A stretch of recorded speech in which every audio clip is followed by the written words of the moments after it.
Shalom, shalom, shalom, shalom. Bienvenue au Pain Quotidien. Pain Quotidien, c'est du lundi au vendredi dès 6h, heure du Cameroun. Pain Quotidien, c'est l'enseignement. Pain Quotidien, c'est la prière. Pain Quotidien, c'est la motivation. Je suis l'apôtre Hervé Mokem, le motivateur chrétien. Que le Seigneur te bénisse. Mon fils, n'oublie pas mes enseignements et que ton cœur garde mes préceptes, car ils prolongeront les jours et les années de ta vie et ils augmenteront ta paix.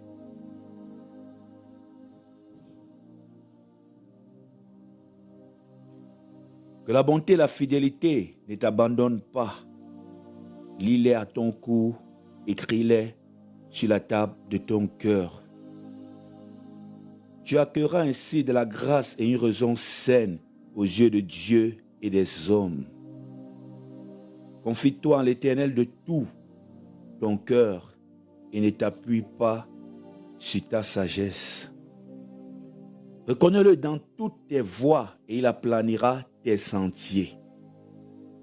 Ne sois point sage à tes propres yeux. Crains l'Éternel et détourne-toi du mal. Ce sera la santé pour tes muscles, un rafraîchissement pour tes os. Honore l'Éternel avec tes biens et avec les prémices de tout ton revenu. Alors tes greniers seront remplis d'abondance et tes cuves regorgeront de mou. Mon fils, ne méprise pas la correction de l'Éternel et ne t'effraie point de ses châtiments. Car l'Éternel châtie celui qu'il aime comme un père l'enfant qu'il chérit. Heureux l'homme qui a trouvé la sagesse et l'homme qui possède l'intelligence. Car le gain qu'elle procure est préférable à celui de l'argent. Et le profit qu'on en tire vaut mieux que l'or. Elle est plus précieuse que les perles. Elle a plus de valeur que les objets de prix. Dans sa droite est une longue vie. Dans sa gauche, la richesse et la gloire. Ses voies sont des voies agréables et tous ses sentiers sont paisibles.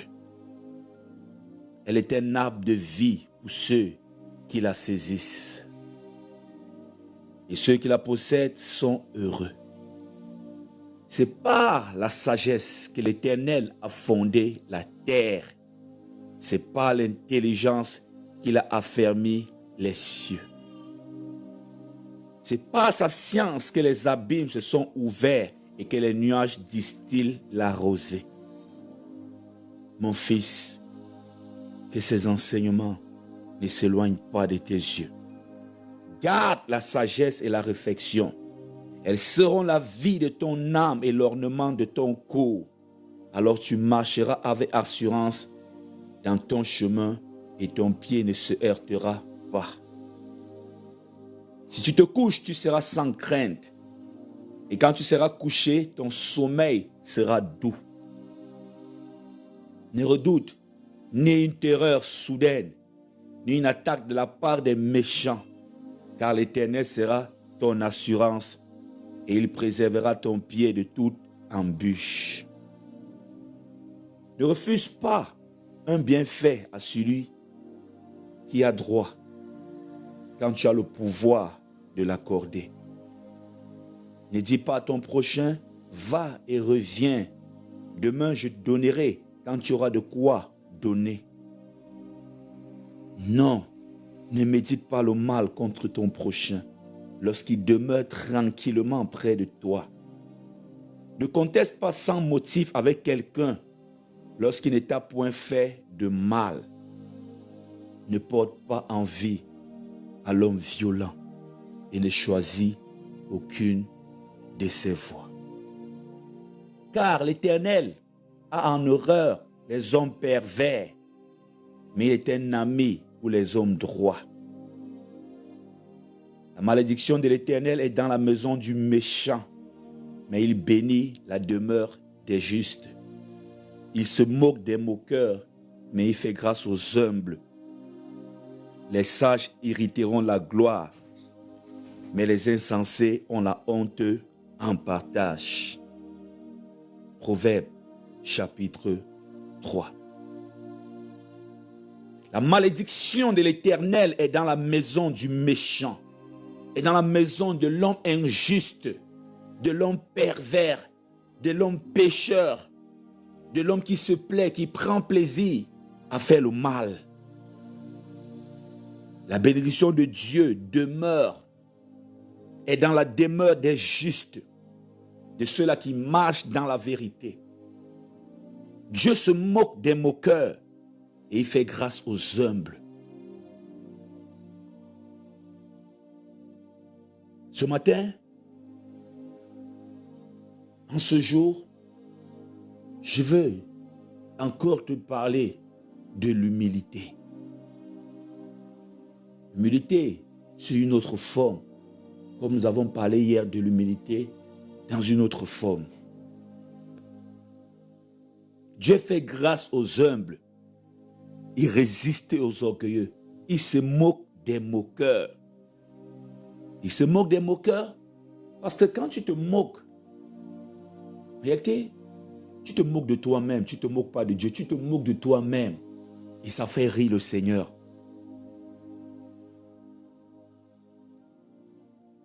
Confie-toi à l'Éternel de tout ton cœur et ne t'appuie pas sur ta sagesse. Seigneur, prends le contrôle. Il faut être humble dans la vie. Et souvent dire, Seigneur, prends le contrôle. Il faut être humble et dire, Seigneur, prends le contrôle. Humble souvent même de laisser ton prochain prendre le contrôle. Parfois dans nos vies, nous nous trouvons face à des situations qui nous dépassent complètement. Qui nous dépassent complètement. Malgré nos efforts pour garder le contrôle, il est important d'accepter que certaines choses sont hors de notre portée et de remettre les règnes entre les mains de Jésus.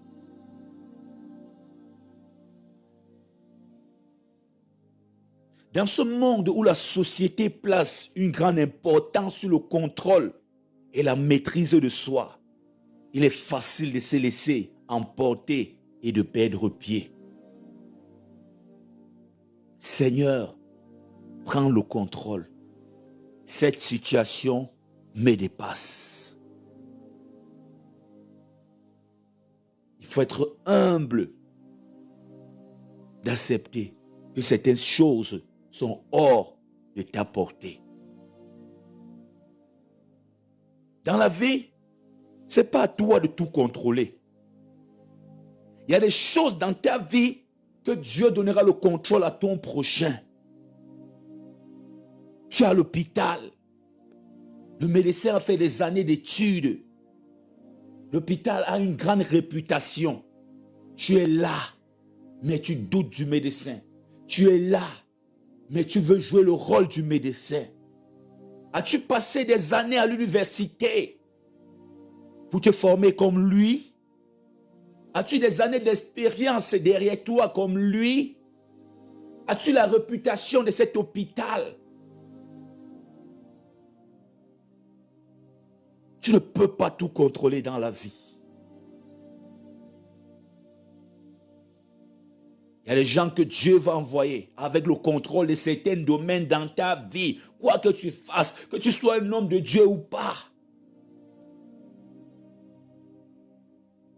Ce n'est pas toi qui vas bâtir cette cathédrale. Il faudra bien que l'architecte propose des plans. Il faudra bien que tu valides et que tu remets le chantier entre les mains d'un ingénieur. Ce n'est pas toi qui vas bâtir cette cathédrale. Et il faut prier pour que l'ingénieur ait un bon cœur. Sinon, il te mettra les barres de fer de 10 les barres de fer de, je ne sais pas, de 10 à la place des barres de fer de 25. Tu ne peux pas tout contrôler. Tu ne peux pas contrôler ta femme et tous ses mouvements. Tu ne peux pas. Tu ne peux pas contrôler ton mari et tous ses mouvements. Tu ne peux pas. Tu ne peux pas contrôler tes enfants et tous leurs mouvements. Tu ne peux pas. Quand ils sont à 10 heures à l'école, tu n'es pas là, tu es au travail. Il faut se libérer de certaines choses. Et ça stresse. Dans les églises où le pasteur veut tout contrôler. Des frères en Christ qui veulent contrôler la vie d'un autre frère en Christ. Ah, le frère là, il n'obéit pas. Je veille. Quand je vois là, il n'est pas trop. Qui t'a envoyé? Qui t'a envoyé jouer ce rôle? Ta propre vie même, tu ne peux pas la contrôler entièrement. Il faudra le savoir. Seigneur, prends le contrôle. Dans la vie, il faut souvent lâcher prise. La Bible nous enseigne sur l'abandon à Dieu et sur la confiance en sa volonté. Et dans le livre des Proverbes que je viens de lire, au chapitre 3 que j'ai lu tout à l'heure, confie-toi en l'Éternel de tout ton cœur et ne t'appuie pas sur ta propre intelligence. Reconnais-le dans toutes tes voies et il aplanira tes sentiers. Proverbe chapitre 3, verset 5 à 6. Cette parole, cette portion des Écritures nous rappelle que Dieu est là pour nous guider et nous soutenir dans nos moments de faiblesse. Ce n'est pas une honte d'être faible. Ce n'est pas une honte de ne pas maîtriser la situation. Après tout, tu n'es qu'un homme. Après tout, tu es limité. Après tout, cette chair tirée de la poussière qui retournera la poussière te limite. Et Dieu, dans sa sagesse, a fait des choses ainsi pour que l'orgueil ne monte pas dans l'homme. Tu as beau être roi, chef d'État, ta sécurité est entre les mains de quelques simples individus que tu appelles gardes du corps. Ils ne sont rien. Ils ne sont pas des ministres. Ils ne sont pas des généraux. Mais c'est eux qui sont autour de toi avec des armes en train de regarder à gauche, à droite pour voir si une flèche peut venir et esquiver. Ils sont même prêts à donner. Ils ont été formés pour ça. Leur vie pour toi. À un moment donné dans la vie, on est obligé de faire confiance. On est obligé, que tu le veuilles ou pas. Tu ne peux pas mettre en place un business qui est au Cameroun, tu es en France. Tu ne peux pas être en même temps en France et au Cameroun. Tu ne peux pas être en même temps à Paris, à Bordeaux, à Marseille, je ne sais pas, à Lens, à Monaco. Tu ne peux pas. À un moment donné, obligé de faire confiance. Je n'ai pas dit à n'importe qui.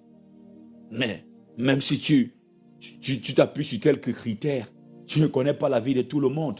Il y a des employés qui sont présentés comme des anges de lumière.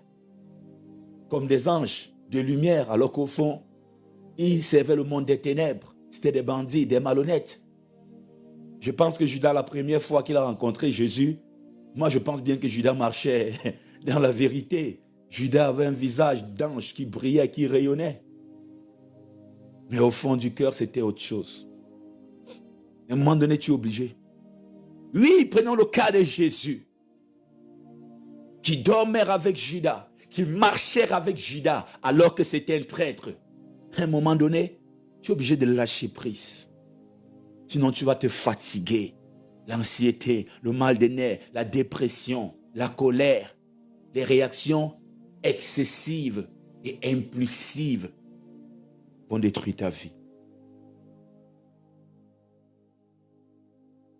Aujourd'hui, décide de dire, Seigneur, prends le contrôle.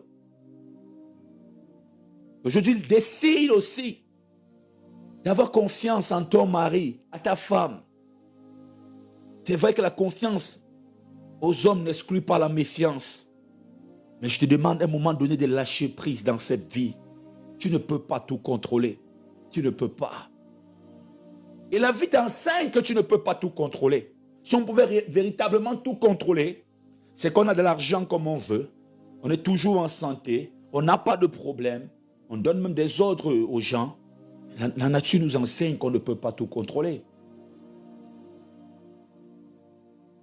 Tu vas beau être un grand, tu vas appeler l'homme de Dieu, le pasteur, il va te dire je suis occupé, on se rappelle le soir. C'est son domaine, c'est toi qui as besoin de lui. Lui, il est occupé pour l'instant en train de servir une autre personne. Tu t'alignes. Il y a des endroits où même les présidents de la République s'alignent, où il ne donne pas d'ordre. Il est comme tout le monde. Dans la vie, il faut le savoir. Même l'État apprend souvent à lâcher prise. Seigneur, prends le contrôle. Aujourd'hui, dis avec moi, je décide de dire, aujourd'hui, je décide de dire, Seigneur, prends le contrôle. Je choisis de faire confiance en Dieu et de lui remettre mes fardeaux, mes soucis et mes peurs. Je sais qu'en me confiant en lui, je trouverai la paix et la force pour affronter les défis de la vie. Seigneur, prends le contrôle. Oui, choisis aujourd'hui de faire confiance en Dieu et de lui remettre tes fardeaux, tes soucis et tes peurs. En faisant confiance en Dieu, en te confiant en lui, tu trouveras la paix et la force pour affronter les défis. N'aie pas peur d'être faible. N'aie pas peur d'avoir même peur.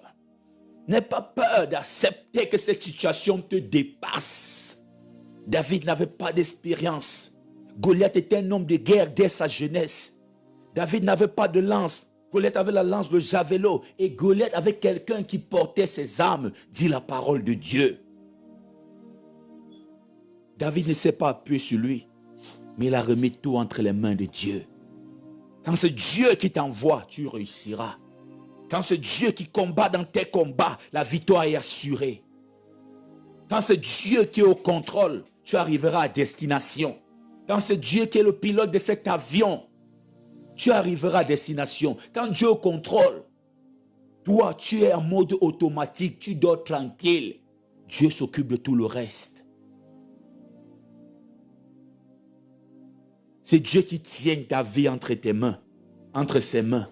J'aimerais te le dire, toi qui veux tout contrôler là, c'est lui qui tient ta vie entre ses mains. S'il appuie, pam, tu es désactivé.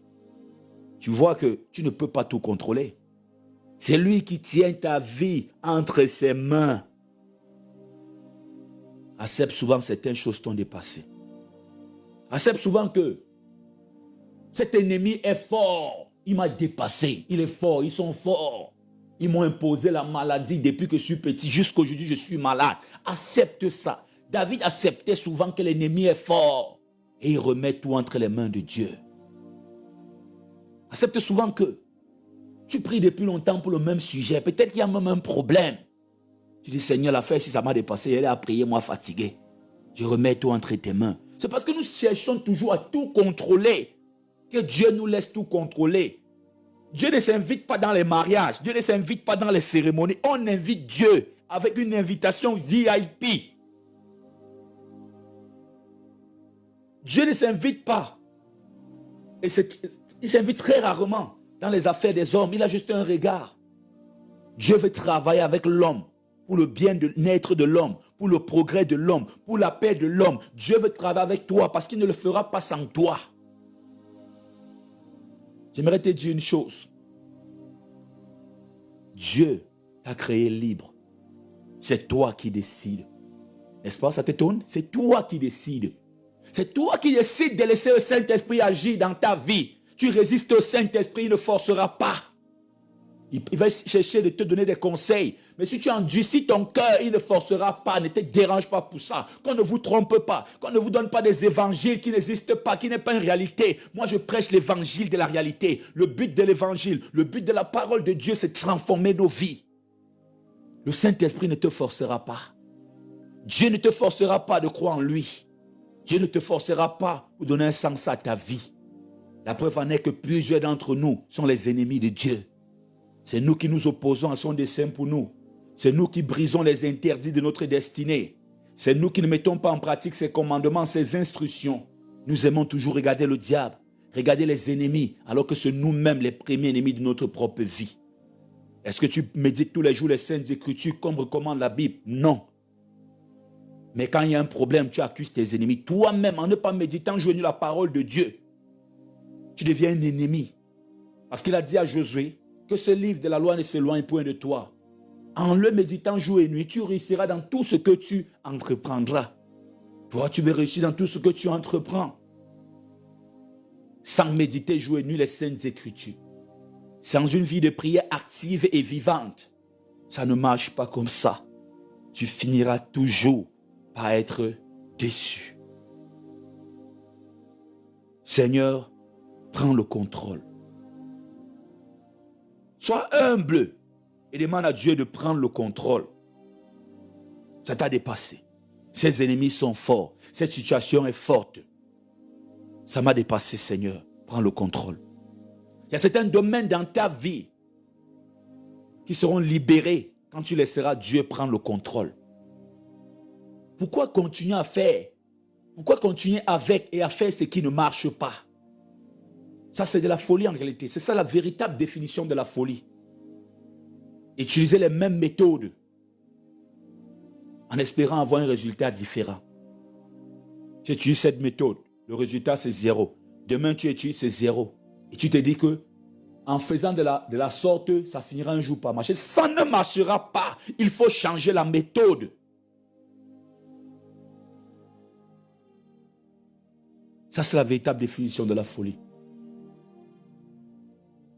Faire les mêmes choses de la même façon en espérant avoir un résultat différent. Ça, c'est la folie. Arrêtons d'être fous. Arrêtons d'être folles. Arrêtons de faire les choses de la même façon en espérant avoir un résultat différent. Arrête de contrôler ta vie. Lâche prise. Et ce qui est décevant, ce qui blesse réellement, c'est que nous faisons facilement confiance aux hommes et difficilement confiance en Dieu. Parfois, je me pose une question. Est-ce que c'est une erreur que Dieu a faite en nous créant?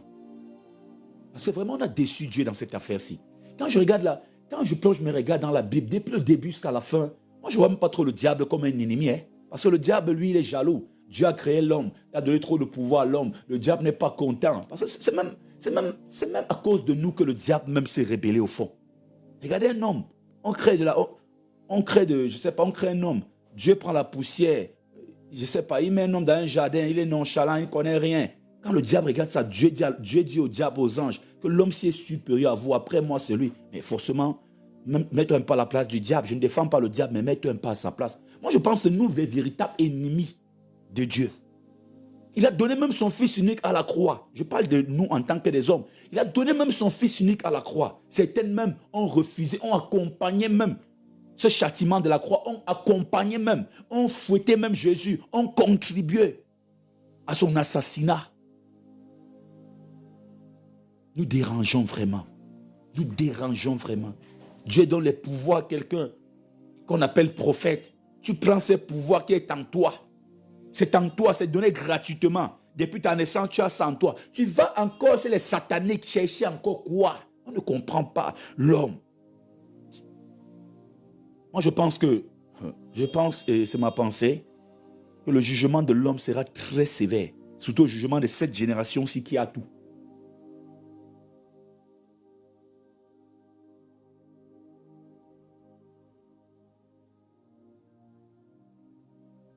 Seigneur, prends le contrôle.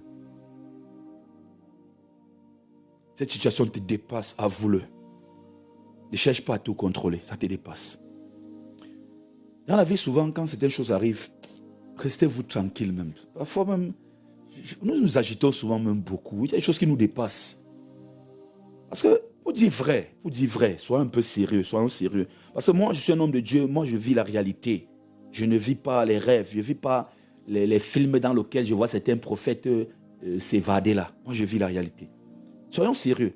Souvent, un frère a un problème, une soeur a un problème. Il vient vers toi, le pasteur. On t'explique, tu dis non, il faut prier plus, il faut faire ceci. La personne prie plus. Il faut obéir, la personne obéit. Souvent, il faut accepter ça.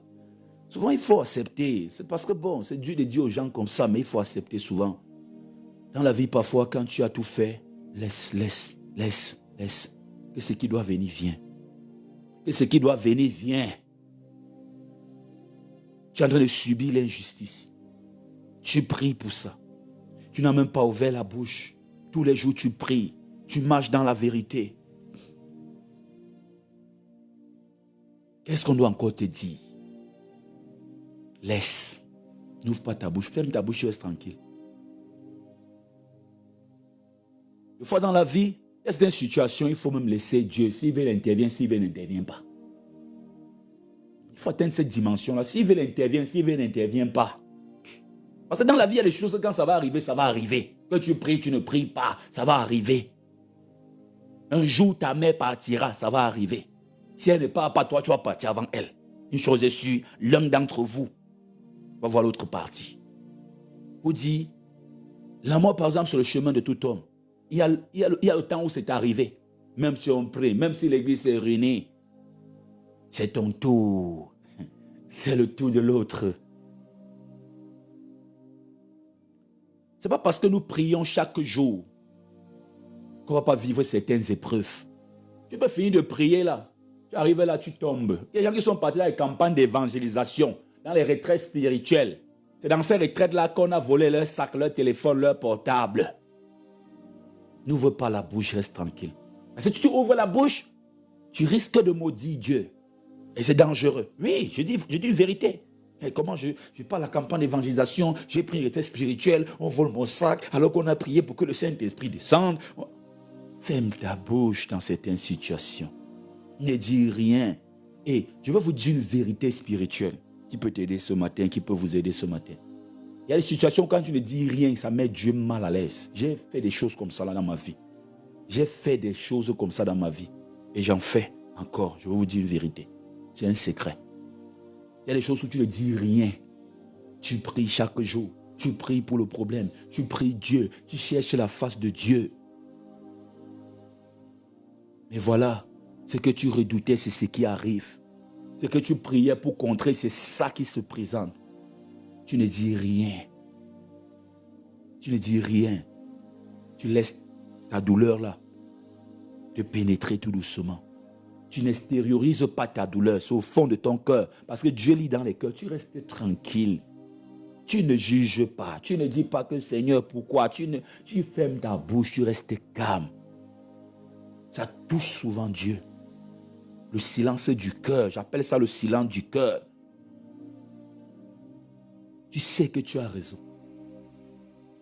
Et tu es en train de subir l'injustice. Et même face aux hommes, il faut souvent faire ça. Quand toute la vérité est établie, mais il veut toujours s'opposer à toi. Tu restes tranquille. Tu n'ouvres pas la bouche. Tu ne le haïs pas dans le cœur, non, pas de haine contre lui, rien. Tu es neutre. J'appelle ça le silence du cœur. Tu ne présentes pas la personne devant Dieu que Seigneur, regarde ce qu'il est en train de faire. Non. Au fond de toi, aucune plainte. Le silence du cœur touche beaucoup Dieu. Et ça pousse Dieu à agir. Parce que la nature de Dieu, l'une des natures de Dieu, c'est que Dieu est un Dieu de justice. C'est comme si tu es en train de remettre en question la justice de Dieu. Et ça fait que Dieu pense à Christ, qui n'a pas ouvert la bouche comme un agneau qu'on traînait ou qu'on menait à la boucherie, et qui n'a pas ouvert la bouche devant ceux qui étaient là pour la déplumer.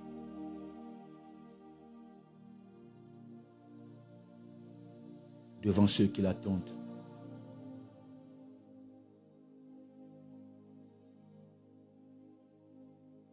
Et Jésus a trouvé même la force dans ce silence du cœur de dire, Seigneur, pardonne-leur, car ils ne savent pas ce qu'ils font. Pourquoi est-ce que Jésus est obligé de dire ça à la fin?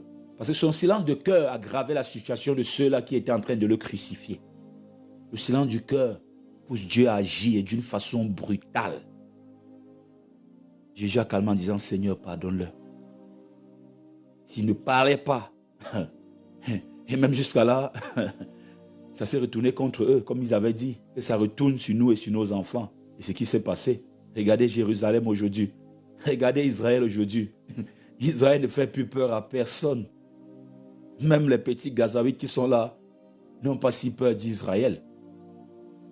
C'est retombé sur eux et sur leurs enfants.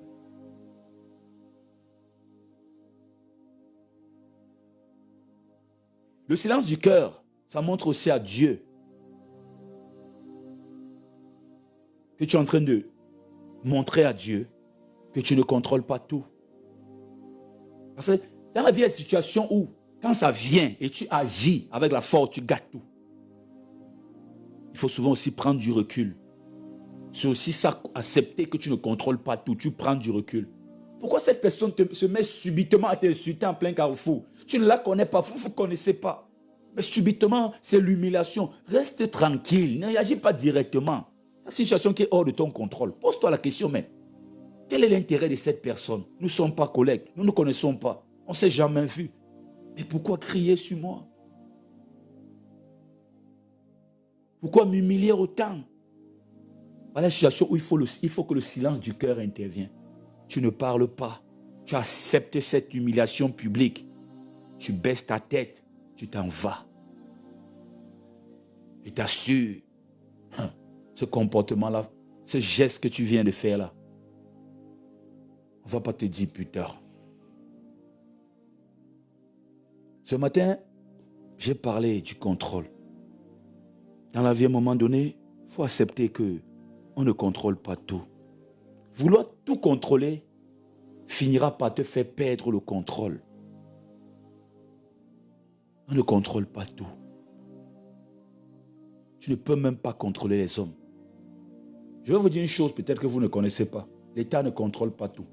L'État joue avec la dissuasion. L'État fait croire qu'il ne contrôle rien. Je vais vous dire une chose même que vous ne maîtrisez pas. Que ce soit au port ou même à l'aéroport, comme vous pensez, on ne contrôle pas tout ce que vous voyez là. C'est juste une affaire de dissuasion. On fait semblant, on contrôle quand même un pourcentage. Mais quand on attrape quelqu'un avec une drogue, je ne sais pas, on punit sévèrement la personne. Parce qu'en réalité, si on veut contrôler tous les conteneurs au port comme vous pensez là, c'est que vraiment on n'aura pas de marchandises, on n'aura pas de biens en circulation. Parce que si tu veux prendre un temps, tu veux contrôler un conteneur entièrement, il te faut une journée. Le scanner là, c'est rien. On peut prendre des choses, on dissimule dans des choses et tout, on peut prendre une nounous d'enfant. Parce que je suis beaucoup National Geographic. On prend une nounous d'enfant, on met la drogue dedans, on perce je sais pas, on prend la roue d'une voiture, on met la drogue, on remet. Le scanner là, c'est juste pour scanner ce qu'on scanne. On ne peut pas tout contrôler. C'est pour dire que si l'État qui est puissant, qui a l'armée, qui a la police, qui a tout, ne peut pas tout contrôler, ce n'est pas toi qui peux tout contrôler. Ne te fatigue pas, à un moment donné, lâche prise. Lâche prise un peu, lâche prise. Ton passé est passé. Tu ne peux pas contrôler, c'est passé. Ce qui est passé est passé. On t'a violé, c'est passé. Ça ne peut plus revenir en arrière. Prie comme tu veux, gêne comme tu veux. Tu es plutôt en train de te détruire dans ton présent. Ce qui est passé, ça ne peut plus revenir en arrière. À un moment donné, accepte même qu'ils ne peuvent pas, ils refusent de demander des excuses. On n'est pas obligé de demander des excuses. On n'est pas obligé. Les gens qui meurent même avec l'orgueil. On met l'arme sur eux, ils maintiennent l'orgueil. Mais si tu gardes ça en cœur, tu es en train de détruire ta vie. Tu es en train de te détruire toi-même. Accepte que certaines choses sont hors de ton contrôle. Accepte que ton mari qui n'a pas encore cru en Jésus là, son moment viendra. Même si tu pries comment, continue à prier, c'est bien. Mais c'est quand son cœur sera touché qu'il va donner sa vie à Jésus. Tu ne peux pas contrôler sa nouvelle naissance. Tu ne peux pas contrôler sa conversion. Si Dieu n'impose pas sa nouvelle naissance, ce n'est pas à toi d'imposer la nouvelle naissance de ton mari ou de ta femme. Il faut le savoir. Évite les maux de tête dans cette vie. Cette vie où on nous apprend à tout contrôler. Des femmes qui contrôlent jusqu'au foyer de leurs enfants. C'est interdit, madame. C'est interdit, maman. C'est quoi? Il a grandi. C'est quoi? L'homme quittera son père et sa mère, s'attachera à sa femme. C'est ce qui se passe. Libère ton enfant. C'est quoi dans le foyer de ton enfant? C'est quoi dans le foyer de ton enfant? En train de donner les ordres, les instructions. On ne peut pas tout contrôler dans la vie. Des fois, il faut vous libérer du stress inutile. Vouloir tout contrôler montre que tu n'as pas confiance en Dieu. Des fois, prie et dors tranquille. Des fois, prie et dors tranquille. Si cette maladie, c'est pour la mort, alors que ça m'amène. Si c'est pour la vie, alors que je vive. J'ai prié, j'ai remis tout entre les mains de Dieu, point. Ça me dépasse. J'ai là tout dépensé mon argent. J'ai montré ma volonté. J'ai vu tous les spécialistes du pays. Je suis parti à gauche, à droite. J'ai la foi, j'ai confiance en Dieu. Alors si ce n'est pas l'heure de la guérison, tant mieux. Dans la vie, c'est aussi comme ça qu'il faut fonctionner. La femme à la perte de sang avait dépensé tout son argent chez les médecins. Elle a montré sa volonté. Et un jour, elle s'est rendue compte qu'il y a un prophète qui est là, qui est différent des autres. Elle a dit, si je pouvais toucher son vêtement, ça montre qu'il faut toucher. C'est Jésus la guérison. Elle montre par là que ce qu'elle pouvait faire à son niveau, elle a fait en dépensant tout son argent. Elle avait dépensé tout son argent chez les médecins. Elle était fatiguée. Si je pouvais toucher son vêtement, si je touche son vêtement, je crois que je serai guéri. Elle a touché son vêtement par la foi. Et elle a été guérie. Je vais te troubler un peu ce matin. Il y a des choses dans la vie que tu as touchées aussi par la foi, mais tu n'as pas été guéri, n'est-ce pas? Ne te dis pas que c'est parce que tu n'avais pas la foi. Tu avais la foi et tu le savais. Tu as touché par la foi, mais tu n'as pas été guéri. La Bible ne ment pas. C'est que les pasteurs d'aujourd'hui vraiment doivent enseigner le peuple dans la réalité. Parce que je vois des pasteurs sur des lives TikTok qui passent le temps à lire la Bible. L'autre même est orgueilleux. je connais Genèse chapitre 1, verset 2. Ça me sert à quoi Genèse chapitre 1, verset 2? Ça te sert à quoi Genèse chapitre 1, verset 2? La Bible nous sert à transformer nos vies. Si elle doit transformer nos vies, elle ne nous sert à rien. Ça sert à quoi vous vous réunissez? On connaît Matthieu. Et ces gens de pasteurs, il faut les voir en privé, tu poses un problème. Pasteur, comme tu vois là, vraiment, je rêve toutes les nuits, je vois. Il va dire que non, non, non, non. Non, ce sont tes pensées. Lisons Genèse chapitre 1, verset 2. Lisons. Au commencement, Dieu créa les cieux et la terre. Tu as vu, Dieu a créé les cieux et la terre. C'est lui le créateur. Attends, si Dieu est le créateur, et il ne peut pas résoudre mes problèmes, je passe la nuit à rêver mal, ça me sert à quoi? Vous voyez? C'est eux qui font, c'est que les païens ne donnent plus l'importance à la Bible. Parce que pour eux, c'est comme si c'est de l'intellect. C'est comme si on s'assoit et on lit l'histoire de Christophe Colomb ou l'histoire de la Révolution française. Non, ce n'est pas ça. La Bible, c'est la révolution humaine. La Bible nous amène à être des révolutionnaires. Dans le sens de l'être humain. À ne plus se laisser dominer par le diable. Les circonstances, à ne plus subir la vie. La Bible, c'est un livre de vie. Tu as touché par la foi et rien ne s'est passé. La Bible ne ment pas. Dans la vie, souvent, laisse certaines choses se faire. Dieu ne nous explique pas tout. Il n'est pas obligé de tout nous expliquer. Il a dit à Job le bavard. Moi, je dis toujours, Job, c'est un bavard. Pour ça, c'est clair, c'est biblique. Il a dit à Job le bavard, est-ce que tu connais les lois du ciel qui s'appliquent sur la terre? Et j'ai dit, tiens, donc il y a les lois du ciel qui s'appliquent sur la terre et Job, qui est un grand homme de Dieu, ne connaît pas. Là où je plonge mes regards, je me rends compte que oui, c'est vrai ce que Dieu est en train de dire. Job ne savait pas que Dieu et le diable ont fait un pari sur sa vie. Quand il dit sur sa vie, sur lui en tout cas. Est-ce que Job savait? Job ne savait pas. Est-ce que Job savait qu'il est mentionné quelque part que le diable et Dieu peuvent faire un pari? Il était mentionné nulle part.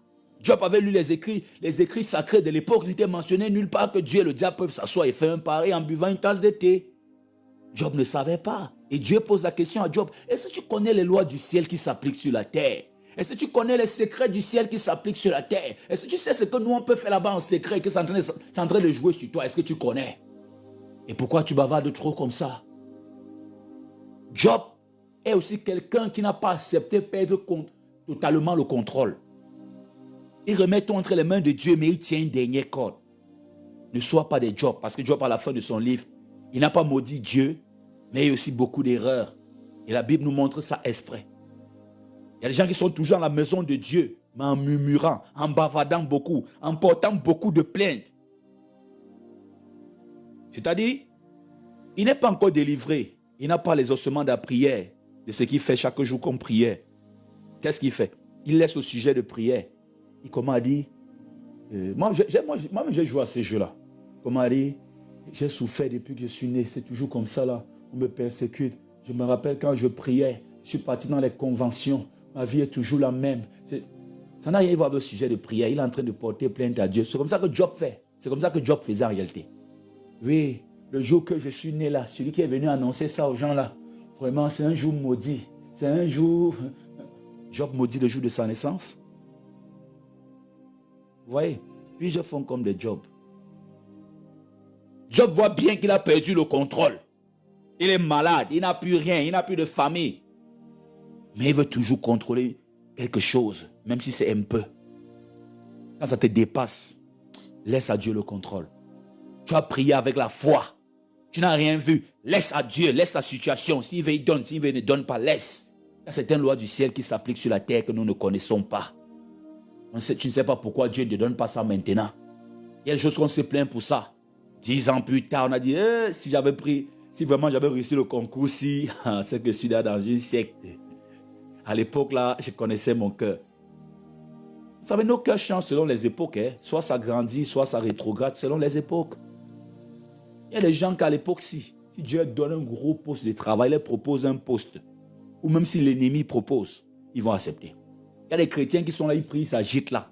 Si on dit, mon frère, viens, par le visa, viens à Paris, fais ceci, cela, et tout, voilà les conditions, il va accepter. Raison pour laquelle Dieu l'éloigne de tous ces gens. Dieu l'éloigne de tout ce qu'il appelle progrès là, tout ce qu'il appelle bonheur là. Dieu éloigne ça de lui en attendant qu'il grandisse. La maturité, c'est aussi laisser Dieu prendre le contrôle. Ne pas essayer de tout contrôler. Des fois, prie avec la foi et laisse Dieu faire comme il veut.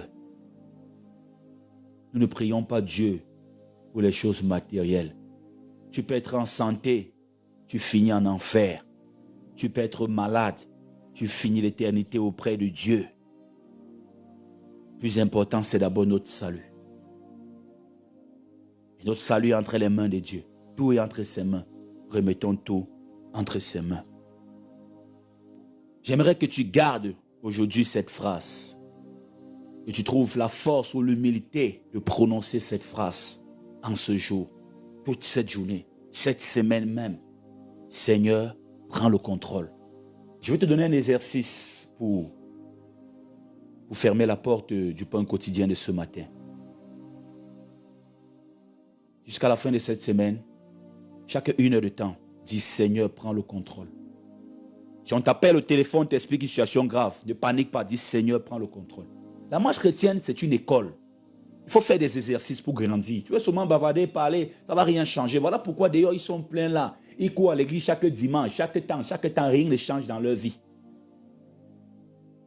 Il faut faire cet exercice. Arrive au boulot. Toi qui as toujours peur de ton collègue, laisse ton collègue aujourd'hui là. Laisse-y prendre le contrôle. Même s'il va mal faire, laisse-y prendre le contrôle. C'est un exercice. Laisse-y prendre le contrôle. Fais confiance au chiffre qu'il va donner. S'il dit c'est 10, tu notes 10. Entraîne-toi de la sorte. On t'appelle au téléphone, oh il y a ceci. Dieu est au contrôle. Je suis au boulot, je vous rappelle après, Dieu est au contrôle. On t'appelle, on dit grande sœur, surtout celles qui sont en Europe là. Il y a un problème ici, envoie 100 € rapidement. Dieu est au contrôle, Dieu est au contrôle. Même si c'est la maladie, tu laisses. Ce n'est pas ton enfant qui va les soigner. Tu peux avoir l'argent, même l'enfant la meurt. Si tu ne t'es pas, ils allaient faire comment? Dieu est au contrôle. Et le délai va... Dieu est au contrôle. Seigneur, prends le contrôle. Que le Seigneur vous bénisse, que le Seigneur vous bénisse. On va fermer la porte du pain quotidien de ce matin. Pour ceux qui sont nouveaux, pain quotidien, c'est du lundi au vendredi dès 6 h, heure du Cameroun. Nous avons un groupe chrétien de prière et de motivation sur Telegram. Et pour ceux qui sont dans ce groupe, vous avez remarqué, chaque jour, on donnera le programme du jour. Hier, on a prié à 21 h 30. 30 minutes de prière hier, déjà disponible sur WhatsApp et sur Telegram. Ce soir également à 21 h 30, on va prier. On va prier en rapport avec le sujet. Il y a beaucoup de domaines dans ta vie que tu dois lâcher prise. Il y a beaucoup de domaines dans ta vie que Dieu doit prendre le contrôle pour que la solution soit trouvée, pour que la réponse au problème se présente. Viens à 21h30, heure du Cameroun, pour qu'on prie. Il faut que le Seigneur prenne le contrôle de ta vie. Prenne le contrôle de ta situation, de tes problèmes. Il faut qu'il vienne avec des réponses aux questions de ta vie. Il faut que le Seigneur prenne le contrôle. Il faut que le Saint-Esprit prenne le contrôle. Que l'atmosphère dans laquelle tu vis soit changée en une atmosphère purement spirituelle et sainte. Il faut qu'il prenne le contrôle de tes pensées. Il faut que tu lâches prise, que tu lâches le passé et que le Seigneur te guide vers un avenir glorieux. On doit prier ensemble. On doit prier pour que les choses changent. On doit prier pour remettre le volant, le pilotage des avions de nos vies, des bateaux de nos vies au Seigneur. Sans Dieu, nous naviguons à vue, sans repères, sans GPS, sans coordonnées satellitaires. Seigneur, prends le contrôle. Le Seigneur doit prendre le contrôle de ton corps pour mettre hors la maladie, dehors la maladie, dehors les problèmes, dehors l'anxiété, dehors la dépression. Le Seigneur doit prendre le contrôle de tes pensées, de ton cerveau pour enlever ce manque de connaissances et remplir ton cerveau de connaissances, de remplir de connaissances, d'intelligence, renouveler tout cela.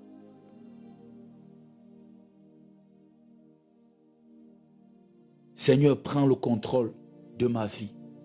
Prends le contrôle des situations. Prends le contrôle de ma famille. Prends le contrôle de mon foyer. Prends le contrôle de mes enfants. Prends le contrôle de tout ce qui est mien. Tout ce qui est moi. Prends le contrôle. Nous allons prier ce soir. Rendez-vous 21h30, heure du Cameroun. Rejoins mon groupe chrétien de prière et de motivation sur Telegram et WhatsApp au plus 237 655 44 92 82 13. Et n'oublie pas de rejoindre, de t'abonner à ma page YouTube. Tous les pains quotidiens sont disponibles sur YouTube.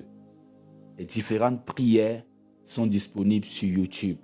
Tu vas sur YouTube, tu tapes le motivateur chrétien ou tout simplement Hervé Mokem. Que le Seigneur te bénisse. Bonne journée. Laisse Dieu prendre le contrôle. Seigneur, viens prendre le contrôle de ma vie et de celle de ma famille. Comme dit la sœur Géraldine. Que Dieu vous bénisse. La porte du pain quotidien de ce matin se ferme. Et à 21h30, une nouvelle porte s'ouvre pour la prière. Laisse Dieu prendre le contrôle de ta journée. Que Dieu te bénisse. Bye.